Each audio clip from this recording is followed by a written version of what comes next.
7:14 on this Monday morning, and Mike is here with my mechanic. Hey, Dale. How you been? Good. Man, it was foggy in Gassville this morning. Oh, really? Yeah. Serious. Well, we need to tell people, watch coming in. If you're coming through Gassville, you better have some headlights and all on, because when I left the house this morning, it was really foggy. I bet it's going to be foggy down on the river then. You know it will. Yeah. Wow. So how you been? Doing good. Had a good fair week. You know, a lot of times Wasn't the fair a lot of fun? We went Wednesday night. We Yeah. was there with all of our kids, grandkids. It was a big family occasion. And I had a good time, and I cannot believe how many people was at the fair. Saturday night, they had the lawn tractor races. Yeah. That was a kick. I have never been to that. They had the first year, I think, for it. Oh, really? It was a lot of fun. It really was. Well, I know Wednesday night about 6:30, 7 o'clock, you couldn't walk down the Midway hardly. Mm-hmm. It was so crowded with people. They had a Christian band out of, I think, Lubbock, Texas. I did sound for. They used my big system down there Wednesday night, and pretty good little band. Yeah, man, it was a good. hopping place Wednesday. Let's see, did I go? But they had perfect weather. I mean, the weather was a little bit warm, yeah, but they didn't have any rain or anything like that. So and I think a lot of people were planning ahead Wednesday night and Thursday night. There's a lot of people. I had to stand in line to get in Thursday night, and because the Razorbacks were playing Saturday at 6, a lot of people did their fair stuff early, so they go to the ball game in Fayetteville. But yep, a lot of fun. Yeah, some of those lawn tractors run 90 miles an hour. Holy cow! Can you imagine 90 on a lawn tractor? I can't. I can't imagine 6 on a lawn tractor. No, not on my lawnmower. You wouldn't want to go 90. Boy, I tell you what, those boys, they'd roll those things in the hay bales, get back up, roll them back up, start them, and take off again. That's pretty impressive. So most of the heats that I watched were about 30 to 40 miles an hour, but still. No, I don't want to go 30 or 40. I don't mind getting out on a motorcycle and showing off a little bit, but mowers, I don't know. I don't like setting on mine going around in the yard. Oh, these guys whipped around that saddle club arena. Anyway, we got a question today. Let's see.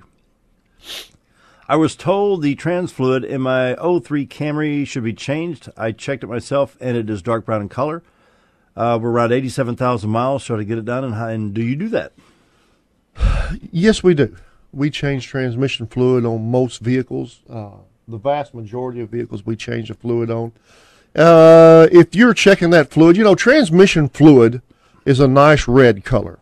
And kind of, in the ballpark of a... Kind of like red Kool-Aid. Yeah, cherry Kool-Aid would be a fairly good example. And about the same consistency, sometimes a little bit thicker. If you're looking at that and it looks more like coffee than it does cherry Kool-Aid, it's probably time to change it. Mm-hmm. And, transmission fluid is no different than any of the other fluids in our car. Over time, it breaks down. The additives, especially, that they have... Every fluid has a different additive package, and I'm no expert on this stuff. But, they have detergents put in them and oxidation packages, antioxidation, and all this kind of stuff. And what your transmission fluid is at 87,000 miles is not what it started out as. Right. And that's just a fact. And it's been heated up a bunch. It's been cooled off. It's suffered through a lot of stop-and-go traffic. So, having said all of that, yes, we do those services. We can drop the transmission pan on there. That Camry, I believe, will have just a screen. It does not have no fiber filter. No fiber filter like you see on a lot of other cars. We can change that, new gasket, put your pan back up, and then we can hook up and flush all that old fluid out and get you back to 100%. And when you leave, it's going to look more like we're going to have cherry Kool-Aid back in it. Yep. And that's good periodic maintenance on vehicles. Especially in the area where we live, where you're always going up hills and down hills, and you're in stop and go traffic. I remember looking through some owner's manuals in cars, and they usually have a Schedule A and a Schedule B. One is normal duty, one severe duty, and then when you read the definitions of severe duty, it seems like that's about 95% of everybody that drives, because some of the qualifications to be severe duty is stop and go traffic, temperatures exceeding 90 degrees, hilly terrain, things like that. Well, man, that's just a perfect description of where we live. And so, yes, if your transmission fluid's got pushing 90,000 miles and it looks like coffee, we can sure change it for you. Most vehicles, it takes us approximately an hour to do this. So it's not too long to wait on if you'd like, or you can drop it off and go shopping, go eat, go do what you want, and then come back later and pick it up, and we'll have it ready for you. What takes a little bit more time is when you drop that pan, you have to make sure that pan is clean. Yep. And where the gasket area. Yes, we have to make sure that's all cleaned up. Gasket and all the adhesive that was used at the factory. Yeah. Otherwise, you'll wind up with drips. Yeah. And, the inside of the transmission pan has usually got a blackish residue in it, and that's just normal wear and tear. That's clutch material. That's what it is. That's basically what it boils down to. So we clean all that out, and almost all the transmissions you see these days have a or multiple magnets in the transmission pan to catch any metal fragments that's circulating. We clean all that off so those magnets are clean, and then the mating surfaces between the transmission and the pan have got to be cleaned up. And we'll put you a new gasket on there and install it. And then you'll be drip-free. Yeah, we'll be drip-free. The gasket materials, the way they're building and machining parts now is so much better. It's not that often you ever get a drip on a transmission pan. It's just very rare. Well, I know I did the the valve cover gaskets on my V6. Yeah. I did the easy one and left you guys to do the hard one. Yeah, thanks, Dale. Well, kind of chubby here, trying to get over yeah, got to make some excuse. But drip free. Yep. Drip free. And a lot of it, like I say, it is the manufacturing tolerances on the metal parts, but the gaskets and the material they're made out of and all is much improved. Back in my day, about the best thing you could do was to find some quart gaskets, and put on your 350, and it seemed like a week later they's leaking again. But I have to come back in and tighten all those bolts. Yeah, but the materials that they're using now is much, much better, and you don't have that much oil leaks on stuff like that.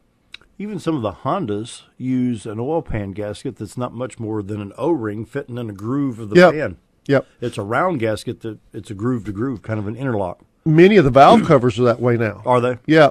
You see that a lot. It's just an O-ring that will fit into a groove, goes in there, and it has the holes for the bolts to pass through and all, and they work very, very well. They sure do. Sometimes it's hard for an old school dude like this to not goop it up with yellow 3M trim cement. Or some Forma gasket from Mr. Gasket, that red stuff. Right. So you see a lot of cars now that come in with transmission pans and different things, and the only gasket on them is a silicone or a Permatex or whatever. That's all it is, and they it works well. You bet. Wanted to ask you about when you get ladies in there that just don't know. I mean, women aren't stupid. I'm not saying they are, but, pistons, crankshafts, and bell housing bolts are not really their normal discussion points throughout the day. And perhaps you get a single woman or perhaps a lady's husband's out on a business trip and something happens to the vehicle and they need good, honest advice. Right. We have, it's amazing how many ladies we have as our customers up there. A lot of them we have a lot of older ladies who are by themselves now, and we take good care of their vehicles. Women are very in tune with the noises. They may not know exactly how a vehicle operates, and all that, but boy, they've got some sharp ears, and they can hear the different noises, and they are tuned in to differences. If their vehicle's running different, driving different, and they are pretty good about catching stuff like that. Right. And so you have to sit down with them and figure out exactly. Sometimes, if we're having a hard time understanding exactly what it is they're looking for, you can send one of our guys with them, and they go drive down the road, and that's one of the best ways we have of finding out, what's up with a car. The women, we treat the women very well. We explain to them exactly what's going on and what needs to be done. I offer them prices, so they know up front what we're getting into. And if they need to, and if they want to, I'll walk them out there in the shop, and I will show them exactly what's wrong, what's going on, what we're going to repair on their vehicle. I had a lady the other day, I explained to her about tire wear. I started to say. Yeah, and she was having a steel belt or something. Yeah, and she wasn't quite, with me on what I was telling her, so we went out in the shop, and I showed her, and then it made absolutely perfect sense what was going on, that she had steel belts showing on the inside edges of her tires. And, Me and my wife were eating breakfast yesterday morning. There was two of the ladies sitting there, Connie and Virginia, that come in the shop, and those ladies like to travel, and we were sitting there talking. They're headed to California now. That's just two of the women, that come in, and we have so many lady customers up there, and I've got in my mind, a decent way that we try to make sure they understand 100% what's going on with their vehicle. The option of second opinion. Sure. Yeah, man, if I'm telling you that you need a serpentine belt, or if I'm telling you your tires are bad and you don't want to take my word for it, or you want to double check what I'm telling you, man, charge on. That's the great thing about being grown, is you can do what you want on most of that kind of stuff. So, yeah, absolutely. But I had an instance when I was in the garage years and years ago. Lady came in with a big Lincoln Town Car. This is in the late 70s, and she had just had the belts changed. And at that time, Gates Belts was using a new design where they used a fiberglass belt inside a belt, kind of like what you had in your old fiberglass polyester tires. These belts were making a lot of noise. Well, I was getting ready to go to lunch one day, and I was washing my hands, and my partner over there was helping the lady, and he popped through and said, "Okay, crank it up." And as soon as she started the engine and cranked it up and turned the air conditioner on, the most horrible squeal came from underneath the hood, and he's like, turn off. Oh, no, let it run. I just dried my hands. I grabbed that bar of soap, and I touched that belt, and it quieted down. And I said, what you probably need to do is go see your service technician, because these belts are having some noise. You may need to go to Kelly Springfield or Goodyear Belt or something of that nature and send the Gates belt back till they can get the problem fixed with the noise. They only had that noise problem for about 2 or 3 years back in the late 70s, early 80s.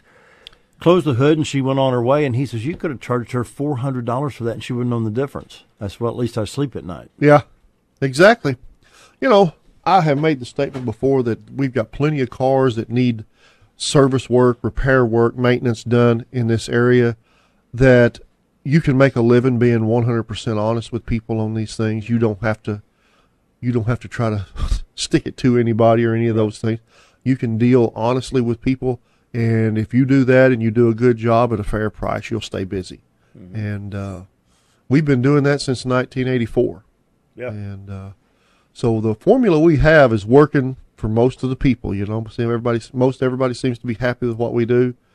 To the ladies out there, if you've got questions about your car or whatever, you need the tires checked or your oil checked and you don't feel comfortable doing it, come by. We do it every day. There's almost every day there's somebody that comes in, says, hey, I'm fixing to leave to go to Springfield, or I'm going to St. Louis, or wherever, it don't matter. Would you check my fluids and filters and stuff? Absolutely. Yep. We get them in, we air their tires up. If we see something that concerns us about them making that trip, we let them know. That's just part of what we do up there. Yep. And been doing it that way since 1984, and I don't see any reason at this point changing now. To change. The worst thing you can do is fix what's not broke a lot of times. Yeah. And I'm a firm believer in that. If it works, don't fix it. Maintain it, but just don't. Yep. So, all major brands of motor oils, top brand filters, Parts Master through Wix. Yes, we've got a ton of oil up there. Oil filters that fits everything. We keep it, we keep a large inventory of oil filters. Again, if you've got some European car, sometimes a Volkswagen, a Volvo, a Saab or something can throw us a curve that we don't have an oil filter for. If you have something along those lines, if you'll give me a shout and give me just a little while, I'll have one. If I don't have it now, I will shortly. Sure. And the oils, again, unless there is something out there a little bit, we've got the bases covered on engine oils. From synthetics, we have synthetics from all sorts of 020 up, and then in petroleum oils from 520 on up to 20W50. We've still got some of that sitting around. Yep. And I feel like we've got our bases pretty well covered on that stuff. Covered. I do, all different brands, we're in good shape. Mmmm Mechanics located on Highway 201 North. They're across from Salvation Army. They're there 8 to 5, Monday through Friday. Mike and the gang look forward to serving you. If you've not been to Mmmm Mechanic, well, here's your invitation to stop by and visit the guys and have the car checked out. 425-3135 is their number. Anything else? That's it. We got plenty of time this week. Schedule's fairly open. Give us a shout. Come by. Sounds good. Once again, Mid-Mechanic, Highway 201 North, across from Salvation Army. Give Mike and the gang a call at 425-3135. Time for the news. Be right back.